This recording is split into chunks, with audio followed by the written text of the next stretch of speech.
늦게 와서 죄송합니다, 디오니소스님. 너 때문에 그 흥이 다 깨졌으니까 책임져. 알겠습니다. 하늘 보고 별을 따고 땅을 보고 농사 짓고.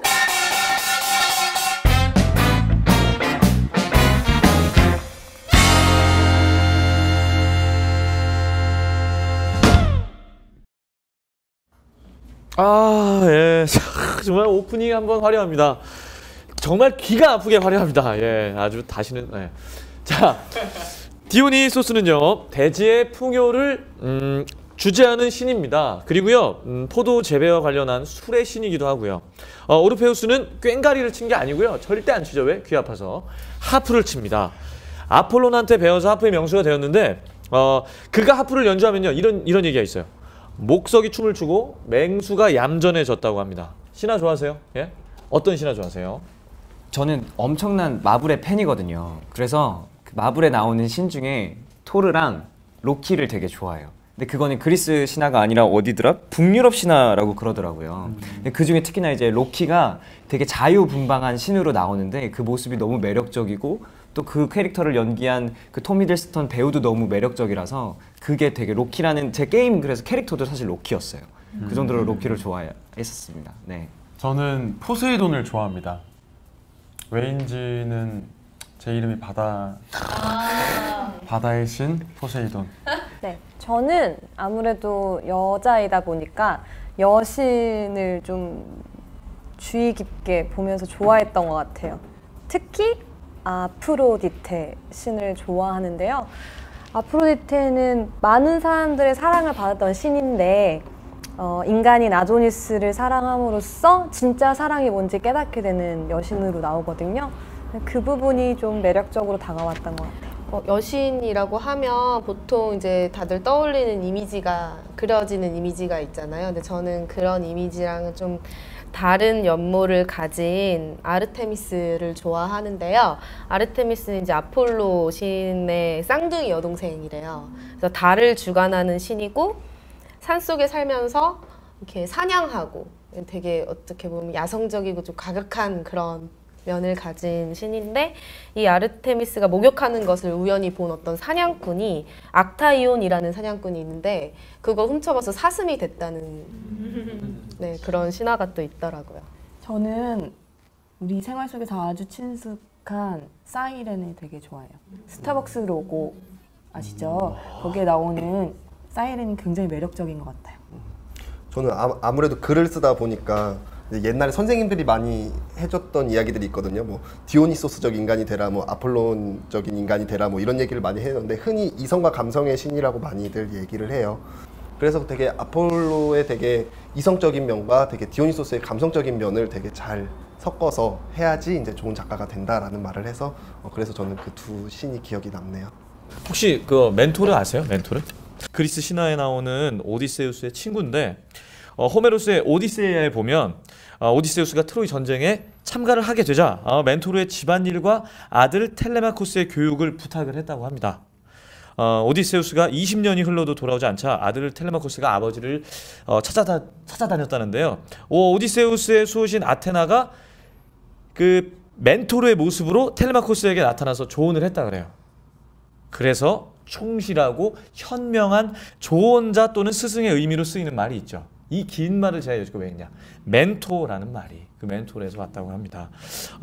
뮤지컬 소셜 클럽 3회에서는 이 멘토에 대해서 이야기를 해보려고 합니다. 여러분들은 인생에 멘토가 있다면 누구세요? 사실 살아오면서 되게 많은 좋은 선생님들도 만나고 또 많은 선배들도 많이 만나기도 했는데 그래도 가장 좋은 멘토를 꼽으라면 저는 부모님인 것 같아요.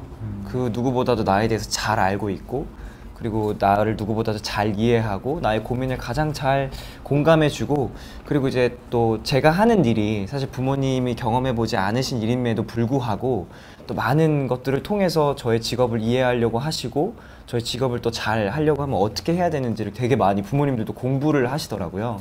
이제 그런 모습들을 보면서 역시 뭐니 해도 내 인생에 있어서 가장 좋은 멘토는 부모님이지 않을까라는 생각이 저는 들었어요. 인생의 멘토가 누굴지 저도 얘기 들어보면서 생각을 해봤는데 지금 현재 가장 큰 저의 멘토는 아무래도 정말 몇 안 되는 같은 일을 하고 있는 동료 배우들이나 이 같은 비슷한 일을 하는 사람들인 것 같아요. 왜냐면 아무래도 같은 일을 하고 있다 보니까 이제 고민의 방향성이나 그 고민의 어떤 이해하는 깊이도 다르고, 그래서 가장 현실적이고 또 제 마음을 가장 또 시원하게 해소도 해줄 수 있는 좋은 멘토가 지금은 가장 가까운 동료들인 것 같아요. 네, 뭐 저는 또 약간 생각이 좀 다른데, 저는 멘토가 이제는 이제 배도겸이라고, 이제 우리 아들인데. 네, 왜냐면은 생각이 좀 많이 바뀌었어요. 아들이 태어나고 나서. 그래서 커가는 걸 보면서 제가 공부를 좀 많이 하게 되거든요. 좀 아빠로서 어떤 아빠가 돼야 되겠다. 사실 그게 나를 또, 성장하게 해주니까 멘토. 그래서 어떻게 생각하면은 지금 이 순간에는 우리 아들이 날 좀 스승처럼 이렇게 가르쳐주고 있지 않나. 그럴 수 있을 것 같아요. 착하게 저를 가르쳐주고 있는 것 같아요. 네.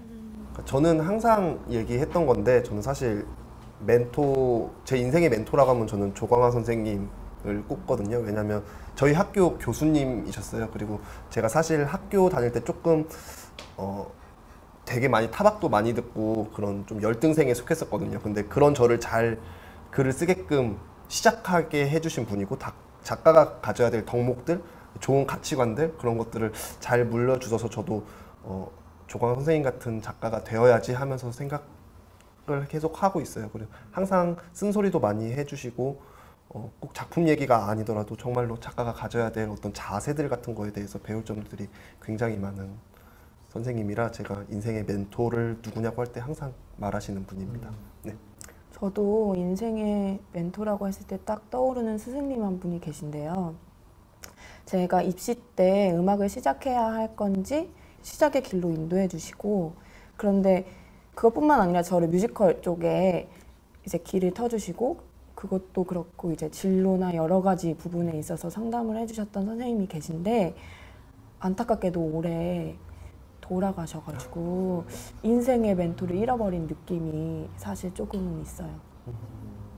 네, 그렇습니다. 언젠가부터요, 이 멘토, 멘티, 그리고 또 멘토링이라는 이 단어들을 엄청 많이 쓰더라고요. 그렇죠? 네, 맞아요. 그 아르코 한예종 뮤지컬 창작 아카데미에서도 그 멘토링이라는 지원이 있는데, 그것도 되게 중요한 지원 중에 하나거든요. 그럼 궁금한 게, 어떤 식으로 이 멘토링이 진행이 됩니까? 그러니까 저희 같은 경우는 작가랑 작곡가랑 따로 멘토링을 받았었어요. 저희는 그때 이제 작곡가는 이제 최종윤 작곡가님, 그리고 작가는 고재기 작가님한테 받았었는데, 이제 저희가 주마다 이제 어떤 코멘트를 받고 이제 선생님들이랑 얘기를 해가면서 수정을 해가고, 좀 아쉬운 것들이 있으면 다시 고치고, 뭐 이런 식으로 해서 멘토링을 받았었어요. 조미연 작곡가님은 혼자 또 곡 쓰시고 글 쓰시고 하느라 고생 많으셨을 텐데, 멘토링이 작품 개발에 어떤 도움이 됐는지 한번 저희가 좀 궁금해서 말씀 좀 해주세요. 저는 멘토링이 아니었으면 이번 리딩을 어떻게 올렸나 싶을 정도로 멘토링의 도움을 많이 받았는데요. 그 멘토링이라는 게 작가, 작곡가 이렇게 곡을 쓰고 글을 쓰는 것만이 아니라, 사실 리딩을 올린다는 것 자체가 작은 프로덕션을 꾸리는 일이나 마찬가지잖아요. 섭외부터 진행하는 프로세스들이 너무너무 많은데, 그런 거 하나하나까지 실질적인 조언을 주셨던 것 같아요. 네, 정말 조언 얻을 수 있다면 아무래도 조금 더 확신을 가지고 한 발 한 발 내디딜 수 있던 것 같습니다. 찾아보니까 제가 좀 알아봤는데, 1기는 이희준 작가님, 그리고 변희성 음악감독님, 최종윤 작곡가님, 그리고 추민주 연출님처럼 현재는 정말 활발한 활동을 하고 계신 이제 창작자분들께서 멘토링을 좀 이제 멘토로서 직접 이제 많이 멘티들에게 도움을 좀 주셨더라고요. 2기에는 어떤 분들이 계셨나요? 2기 같은 경우도 뭐 변희석 선생님이나 이희준 작가님 같은 경우도 계셨었어요. 그런데 이제 또 추가된 선생님이 이제 조용신 감독님, 뭐 배삼식 선생님, 팀마다 다 멘토링이 다 달랐었거든요. 그래서 그렇게 그런 멘토 선생님들이 계셨었습니다. 그리고 또 3기는요, 보니까 무한동력 이지혜 작곡가님, 그리고 여신님이 보고 계셔의 한정석 작가님, 그 다음에 빨래의 민찬홍 작곡가님, 그 다음에 곤투모로의 최종윤 작곡가님, 그날들 장유정 연출님이 멘토로 지금 계시다고 합니다. 야, 이름만 들어도 뭐 우리 배우들 입장에서 굉장히 의리의리해요, 그죠? 네. 그리고 연극 올드 위키드송 보셨습니까? 보셨어요? 예. 이게 보면은 트라우마와 마주할 수 있는 용기를 줄 수 있는 사람이 주위에 있는지 물어보는 극이잖아요, 관객들에게. 저는 어쩐지 요새 사제관계를 다루는 콘텐츠들이 지금 꽤나 많이 나오고 있다고 해요. 영화도 그렇고. 그리고 저는 좀 사제관계를 개인적으로 좀 좋아하는 타입인데 사제관계를 좀 다룬 뮤지컬이 여지껏 우리들이 봤던 뮤지컬 중에 있었나요? 저는 그 뮤지컬 라흐마니노프에서 열등감이라는 넘버가 있어요. 근데 그 넘버도 그 라흐마니노프와 라흐마니노프의 교수가 갈등을 벌이게 되는 노래인데 교향곡이라는 거를 이제 쓰는 상황에서 라흐마니노프는 난 쓰겠다. 라흐마니노프의 교수는 너는 아직 실력이 부족하니까 쓸 수 없다. 뭐 이런 식으로 약간 갈등을 하게 되는 장면에서 부른 넘버예요. 그래서 교수님을 떠나려는 어떤 천재성이 있는 제자와 그 제자를 받아들이지 못하는 그런 교수에 대한 어떤 인간적인 갈등과 대립이 있는 넘버라서 좀 기억에 많이 남는 것 같아요. 지난번 그 창작산실 시범 공연 때 출연하셨잖아요. 오시에 오시게. 네. 이 작품도 뭐 스승과 제자의 이야기라고 들었는데 맞습니까? 네, 그 작품을 좀 간략하게 설명을 드리자면 네. 그 이야기꾼이 되고 싶은 소년 최승영과 과거의 기억 때문에 그를 제자로 받아들이지 않으려고 애쓰지만 결국은 또 승영이를 받아들여서 권력인 이하응, 권력자 이하응에게 대항하는 스승 문성진에 대한 이야기였어요. 근데 이 오시에 오시게도 우리 박예슬 작가님과 조한나 작곡가님이 아르코 아카데미 1기 과정 중에 개발을 한 건데요. 추민주 연출님이랑 박천희 작곡가님께 멘토링을 받은 걸로 알고 있어요. 스승 이름이 문성진이 제 스승이에요. 알고 있는 분이 네. 비슷한데. 네.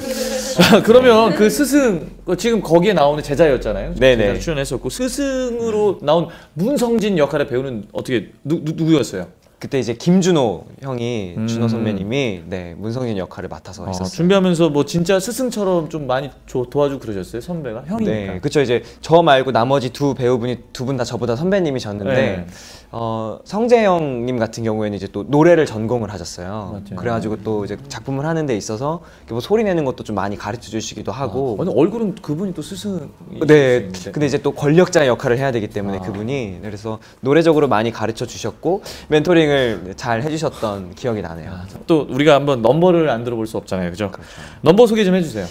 오시에 오시게는 아까 말씀드렸던 것처럼 총 3명의 배우가 출연을 하는데요. 그래서 배우별로 다 다역을 해야 돼요. 제가 맡았던 최승영 역할의 경우에 그 남자 아이거든요, 승영이는. 네. 근데 그거 말고도 바우덕이라고 사실 바우덕이가 실존 인물인데 그러니까 남사당패 최초의 여성 꼭두새라고 해요. 그러니까 사당패 역사상 최초 여성 대표인 바우덕이 역할을 같이 한 거죠. 네, 그러니까 뭐 극 중에서 성별을 뛰어넘는 거죠. 네.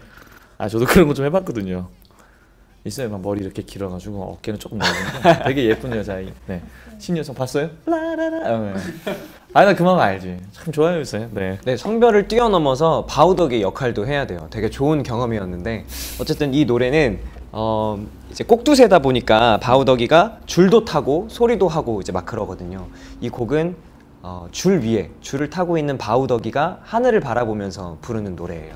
자, 그럼 오시에 오시게에서 세상의 왕 박수로 청해 들으면서요 뮤지컬 소셜 클럽 3회 지금 마치려고 합니다. 우리 시청자 여러분 시청해 주셔서 감사합니다. 감사합니다. 박수!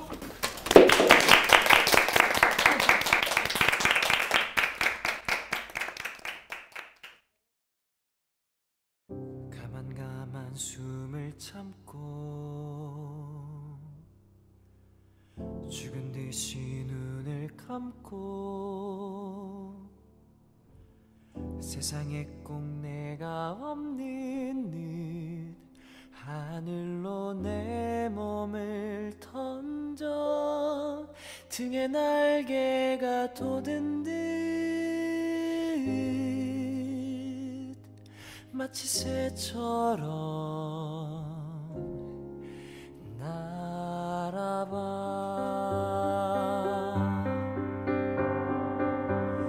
다시 태어난 듯이 마음의 안개를 걷고 성가신 세상 모든 걸 떨쳐내고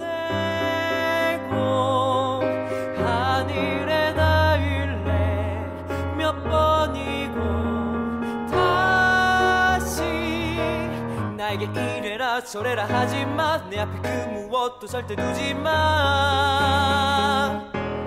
공허와 두려움 다 내가 안아야 해 잔소리 집어쳐 멋대로 할 거야 죄책감 갖지마 이렇게 살 거야 나 죽지 않기 위해 죽일 만큼 줄을 탈 거야